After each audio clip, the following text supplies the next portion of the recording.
नमस्कार मित्रों, आपका मेरे YouTube चैनल हिंदी कहानी पर स्वागत है। आइए जानते हैं भगवान श्री कृष्ण की सुंदर एकादशी व्रत कथा। योगिनी एकादशी व्रत का पारण महत्व और सुंदर कथा। आषाढ़ मास की कृष्ण पक्ष के योगिनी एकादशी का व्रत रखा जाता है। इस साल ये व्रत 14 जून यानी कि बुधवार को रखा जाएगा। ये व्रत हर साल जून जुलाई में रखा जाता है।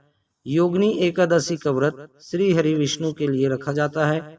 इस दिन श्री नारायण भगवान की पूजा अर्चना की जाती है। इस व्रत को रखने से सभी पापों का नाश होता है, दुख दर्द दूर होते हैं। आइए जानते हैं शुभ मुहूर्त। एकादशी तिथि प्रारंभ 13 जून सुबह 9:28 से 14 जून सुबह 8:28 तक रहेगी और योगिनी एकादशी का व्रत 14 जून 2023 बुधवार को ही रखा जाएगा। योगिनी एकादशी का पारण मुहूर्त 15 जून गुरुवार सुबह 5:22 से 8:10 तक रहेगा। योगिनी एकादशी का व्रत रखने से जातक के सभी कष्टों का अंत होता है और बीमारियों से मुक्ति मिलती है। अगर आप निरोग और स्वस्थ रहना चाहते हैं तो योगिनी एकादशी के व्रत को जरूर रखें। ऐसा माना जाता है कि इस व्रत को रखने से 88,000 ब्राह्मणों को भोजन कराने के बराबर पुण्य की प्राप्ति होती है। साथ ही योगिनी एकादशी व्रत को रखने से घर में सुख समृद्धि और शांति आती है। इस दिन क्या करना चाहिए? योगिनी एकादशी के दिन श्री हरि के भजन करें और नाम का जाप करें। इस दिन भजन कीर्तन करने से सभी पापों से मुक्ति मिलती है। इस दिन व्रत रखने और साधना करने से सभी समस्याओं का अंत होता है। इस दिन केवल जलीय आहार ग्रहण करने, अपने गुस्से पर कंट्रोल रखें, संयम बनाए रखें। जितना ज़्यादा संभव हो विष्णु जी के साथ शिव जी की भी उपासना करें। योगिनी एकादशी का महत्व। हिंदू धर्म ग्रंथों में हर एकादशी का अपना अलग महत्व बताया गया है। इन्हीं अलग अलग विशेषताओं के कारण इनके नाम भी भिन्न भिन्न रखे गए हैं। प्रत्येक वर्ष में 24 एकादशियां होती है और मल मास या अधिमास की एकादशियों को मिलाकर इनकी संख्या 26 हो जाती है। इन्हीं एकादशियों में एक एकादशी आषाढ़ मास की कृष्ण पक्ष की एकादशी, जिसे योगिनी एकादशी कहते हैं। योगिनी एकादशी का उपवास रखने से समस्त पापों का नाश होता है तथा इस लोक में भोग और परलोक में भी मुक्ति मिलती है। आइए जानते हैं सुंदर योगिनी एकादशी की व्रत कथा। महाभारत की बात है, एक बार धर्मराज युधिष्ठिर ने भगवान श्री कृष्ण से कहा कि हे त्रिलोकीनाथ, मैंने ज्येष्ठ माह के शुक्ल पक्ष की निर्जला एकादशी की कथा सुनी। अब आप कृपा करके आषाढ़ माह की कृष्ण पक्ष की एकादशी की कथा सुनाइए। इस एकादशी का नाम तथा महात्मा क्या है, सो अब मुझे विस्तार पूर्वक बताएं। श्री कृष्ण ने कहा, हे पांडुपुत्र, आषाढ़ माह की कृष्ण पक्ष की एकादशी का नाम योगिनी एकादशी है। इसके व्रत से सभी पाप नष्ट हो जाते हैं। यह व्रत इस लोक में भोग तथा परलोक में मुक्ति देने वाला है। हे धर्मराज, यह एकादशी तीनों लोकों में प्रसिद्ध है। इसके व्रत से सभी पाप नष्ट हो जाते हैं। तुम्हें मैं पुराण में कही हुई कथा सुनाता हूँ, ध्यान पूर्वक श्रवण करो। कुबेर नाम का एक राजा अलकापुरी नाम की नगरी में राज्य करता था।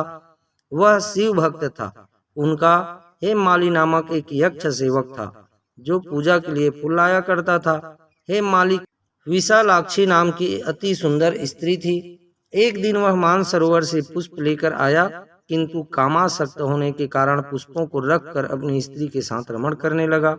इस भोग विलास में दोपहर हो गई। हेममाली की राह देखते देखते जब राजा कुबेर को दोपहर हो गई तो उसने क्रोध पूर्वक अपने सेवकों को आज्ञा दी कि तुम लोग जाकर पता लगाओ कि हेममाली अभी तक पुष्प लेकर क्यों नहीं आया। जब सेवकों ने उसका पता लगा लिया तो राजा के पास जाकर बताया, हे राजन, वह हेमाली अपनी स्त्री के साथ रमण कर रहा है। इस बात को सुन राजा कुबेर ने हेमाली को बुलाने की आज्ञा दी। डर से कांपता हुआ हेमाली राजा के सामने उपस्थित हुआ। उसे देखकर कुबेर को अत्यंत क्रोध आया और उसके होंठ फड़फड़ाने लगे। राजा ने कहा, अरे अधम, तूने मेरे परम पूजनीय देवों के भी देव भगवान शिव जी का अपमान किया है। मैं तुझे श्राप देता हूँ कि तू स्त्री के वियोग में तड़पे और मृत्यु लोक में जाकर कोढ़ी का जीवन व्यतीत करे। कुबेर के श्राप से वह तत्क्षण स्वर्ग से पृथ्वी पर आ गिरा और कोढ़ी हो गया। उसकी स्त्री भी उससे बिछड़ गई। मृत्यु लोक में आकर उसने अनेक भयंकर कष्ट भोगे, किंतु शिव की कृपा से उसकी बुद्धि मलिन न हुई और उसे पूर्व जन्म की भी सुध रही। अनेक कष्टों को भोगता हुआ तथा अपने पूर्व जन्म के कुकर्मों को याद करता हुआ वह हिमालय पर्वत की तरफ चल पड़ा। चलते चलते वह मार्कंडेय ऋषि के आश्रम में जा पहुंचा। वह ऋषि अत्यंत वृद्ध तपस्वी थे। वह दूसरे ब्रह्मा के समान प्रतीत हो रहे थे और उनका वह आश्रम ब्रह्मा की सभा के समान शोभा दे रहा था। ऋषि को देखकर हेममाली वहां गया और उन्हें प्रणाम करके उनके चरणों में गिर पड़ा। हेममाली को देखकर मार्कंडेय ऋषि ने कहा, तूने कौन से निकृष्ट कर्म किए हैं जिससे तू कोढ़ी हुआ और भयानक कष्ट भोग रहा है? महर्षि की बात सुनकर हेममाली बोला, हे मुनि श्रेष्ठ, मैं राजा कुबेर का अनुचर था। मेरा नाम हेममाली है। मैं प्रतिदिन मानसरोवर से फूल लाकर शिव पूजा के समय कुबेर को दिया करता था। एक दिन पत्नी सहवास के सुख में फंस जाने के कारण मुझे समय का ज्ञान नहीं रहा और दोपहर तक पुष्प न पहुंच सका। तब उन्होंने मुझे श्राप दिया कि तू अपनी स्त्री का वियोग और मृत्यु लोक में जाकर कोढ़ी बनकर दुख भोग। इस कारण मैं कोढ़ी हो गया हूँ तथा पृथ्वी पर आकर भयंकर कष्ट भोग रहा हूँ। अतः कृपा करके आप कोई ऐसा उपाय बता लाइए जिससे मेरी मुक्ति हो जाए। मार्कंडेय ऋषि ने कहा, हे माली, तूने मेरे सम्मुख सत्य वचन कहे हैं, इसलिए मैं तेरे उद्धार के लिए एक व्रत बताता हूँ।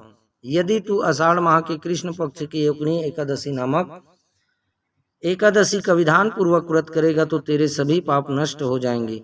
महर्षि के वचन सुन हेममाली अति प्रसन्न हुआ और उनके वचनों के अनुसार योगिनी एकादशी का विधान पूर्वक व्रत करने लगा। इस व्रत के प्रभाव से अपने पुराने स्वरूप में आ गया और अपनी स्त्री के साथ सुख पूर्वक रहने लगा।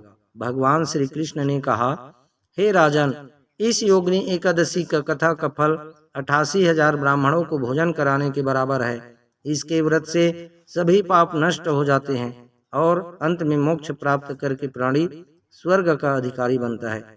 इस प्रकार सुंदर योगिनी एकादशी का व्रत भगवान श्री कृष्ण ने महाराज युधिष्ठिर को बताया। मित्रों, नई और अच्छी अच्छी मोटिवेशनल, पारिवारिक, रोचक, दिल छू लेने वाली कहानियों और पौराणिक धार्मिक कथाओं को जानने के लिए आप मेरे YouTube चैनल हिंदी कहानी को सब्सक्राइब अवश्य करें। और यदि आपको यह सुंदर कथा पसंद आई तो लाइक और शेयर अवश्य करें। आप हमेशा खुश रहें, मुस्कुराते रहें। जय जय श्री राधे कृष्ण।